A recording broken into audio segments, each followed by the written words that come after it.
Guys अभी हम लोग पहुंच गए हैं लाखा मंडल और अभी हम लोग यहाँ पे चाय वाय का जुगाड़ कर रहे हैं।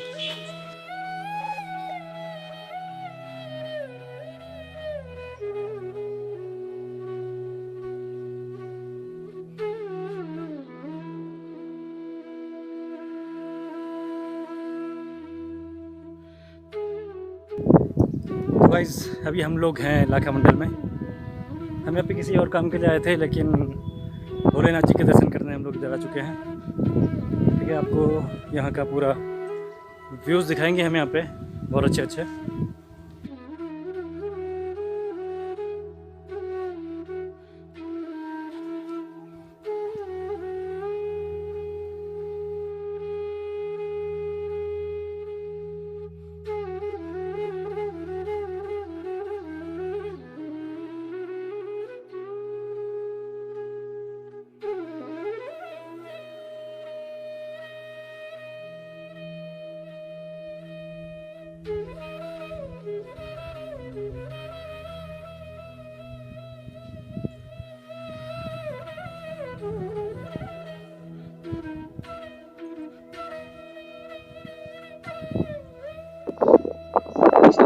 सबसे पहले तो पंडित जी को प्रणाम हुआ और पुजारी की ओर से आपको आशीर्वाद। तो पंडित जी आप थोड़ा बताएंगे यहाँ के बारे में, जो आपका इतिहास है, यहाँ पे क्या है। कुछ लोग कहते हैं कि पांडवों की से रिलेटेड भी यहाँ पे है, और कुछ लोग कहते हैं कि सिर्फ ये जो मंदिर है भगवान शिव को समर्पित है। तो क्या कहना चाहिए? ये जो मंदिर है ये द्वापर युग का बना हुआ है। पांडवों ने इसकी स्थापना की जब लाक्षागृह में पांडवों को जला रहे थे कौरव, तो विदुर जी ने सुरंग बनाई, पांडवों को बाहर निकाला। जब दोबारा यहाँ पांडव आए तो उन्होंने यहाँ भगवान भोलेनाथ की स्थापना की। 33 कोटि देवी देवता अंदर विराजमान किए, 4 युग के 4 शिवलिंग यहाँ विराजमान किए, 1.25 लाख लिंग की स्थापना की इस लाखा मंडल में। अंदर का शिवलिंग सत्युग का है, ये त्रेता युग का शिवलिंग है लाल कलर में जिसे आप देख रहे हैं। द्वापर का ये हरे कलर में है जो भगवान कृष्ण जी ने स्थापना की, ये द्वापर युग का है। और कलयुग का जो शिवलिंग है वो पहाड़ है जिसपे आप जल चढ़ाएंगे, आपका प्रतिबिंब उसके अंदर दिखाई देगा। तो पांडवों ने यहाँ चारों युग के 4 शिवलिंग की स्थापना की, सतयुग, त्रेता, द्वापर, कलयुग। आपने अंदर माता जी के चरण देखे होंगे।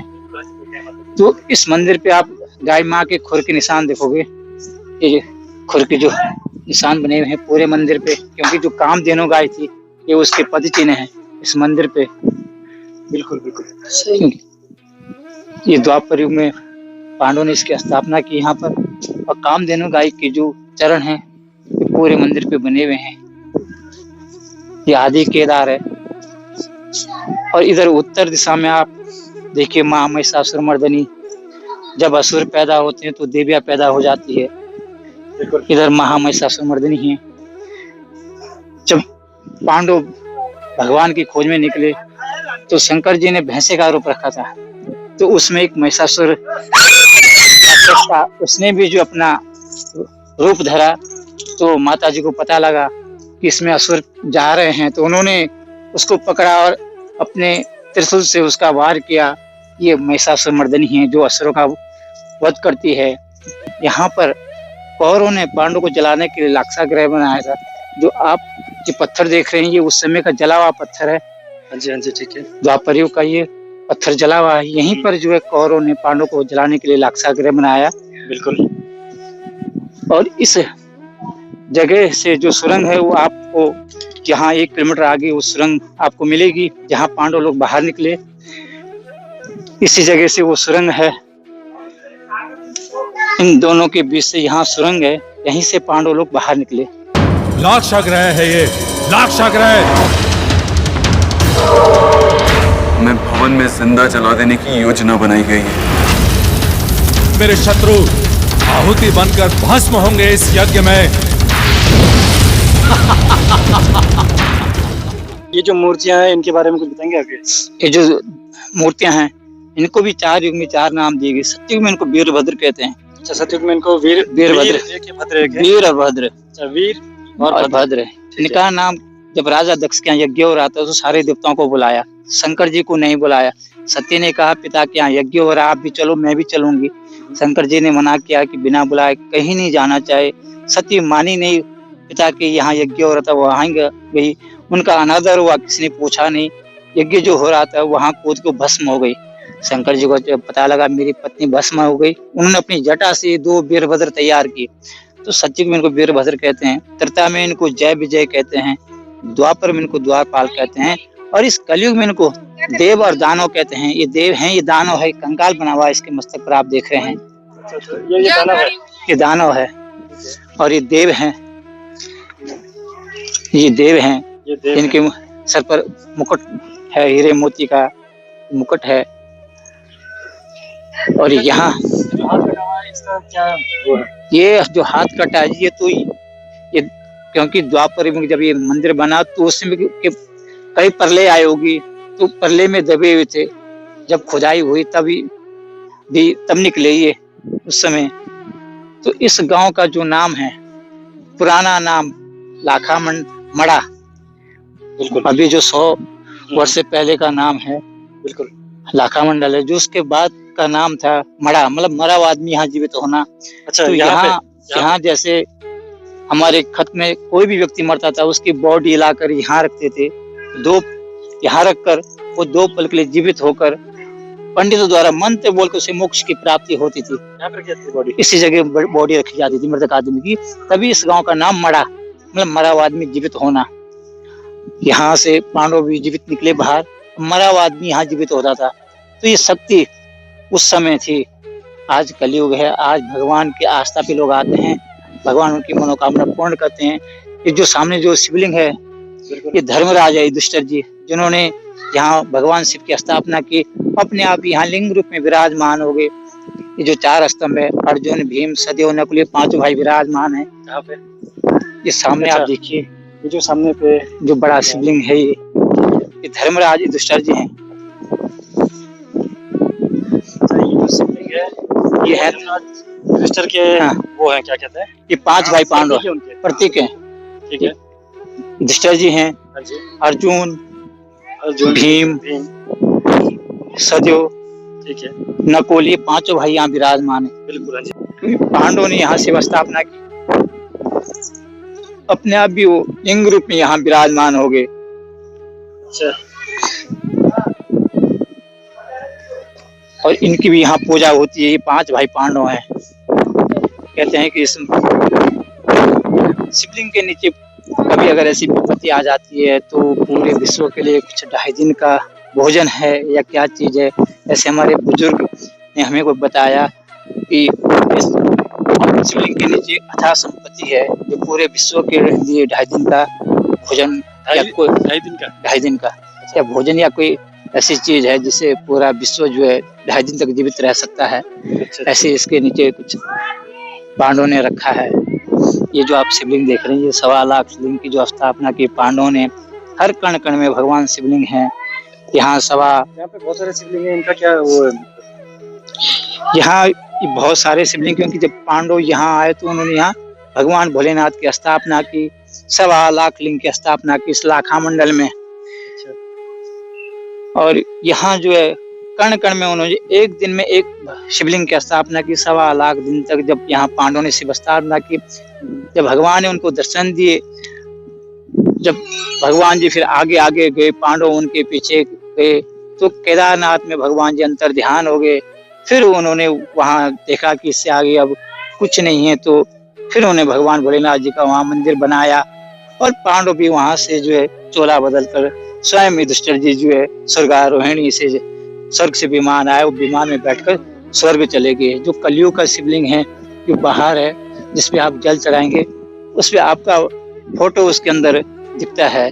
जैसे आप जो सामने मंदिर पे है जो जो बाहर हैं, इस ग्राउंड से जो बाहर है शिवलिंग है, वो कलयुग का है।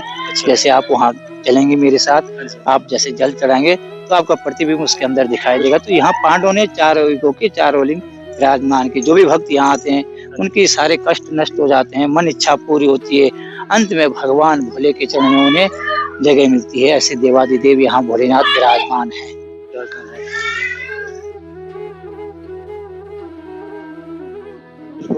यहाँ पांडवों ने 365 मंदिर बनाए, तो ये उनके अवशेष हैं।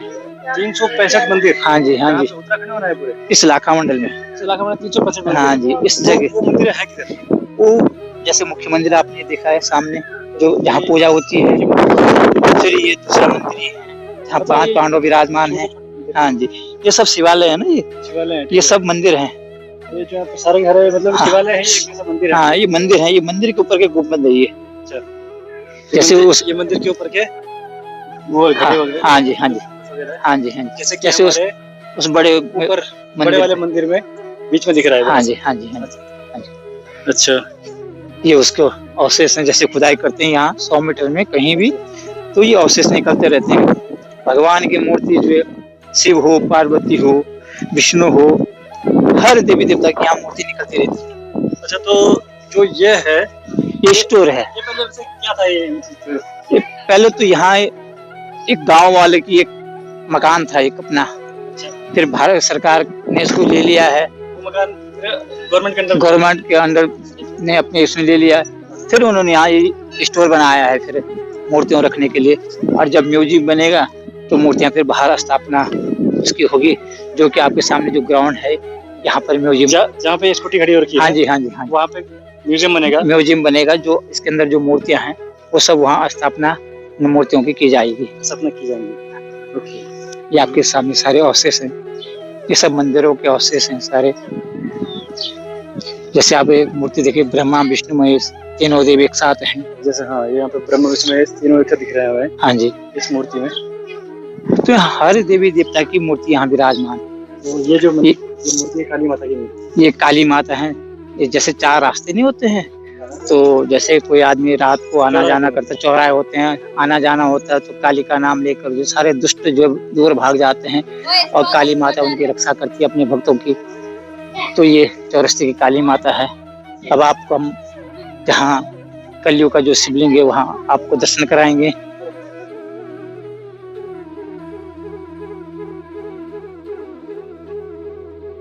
और ये महाकाली हैं, ये महाकाली काली हैं, ये महाकाली हैं। इनके दर्शन करने के बाद वहाँ जल चढ़ाया जाता है भोलेनाथ पे। इसकी स्थापना भी यही है।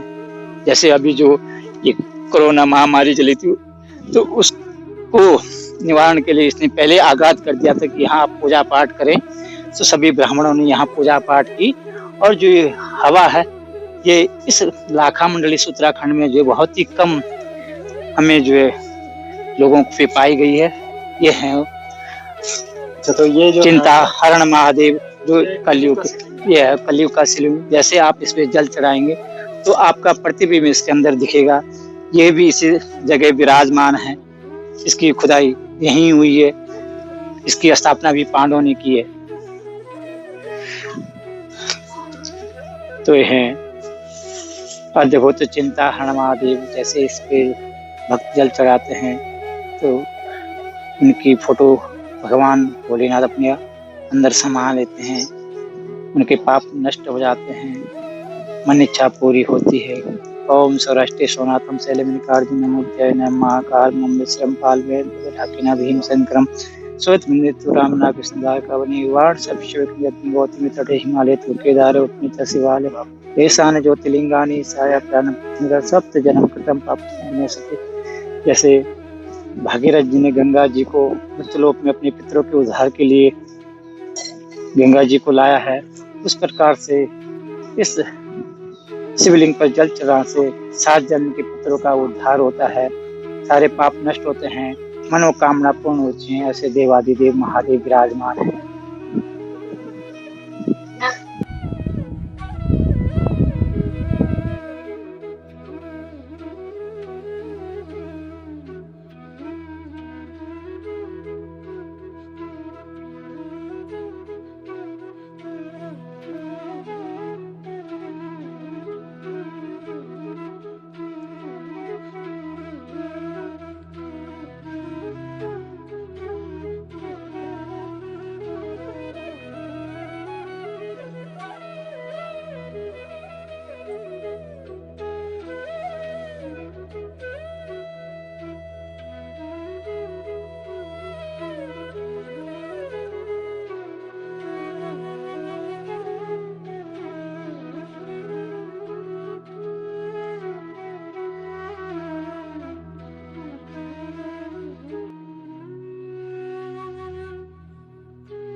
जिन लोगों ने अभी तक सब्सक्राइब नहीं किया है वो सब्सक्राइब कर ले, और जो जो सब्सक्राइब कर चुके हैं उनका बहुत बहुत तहे दिल से आभार।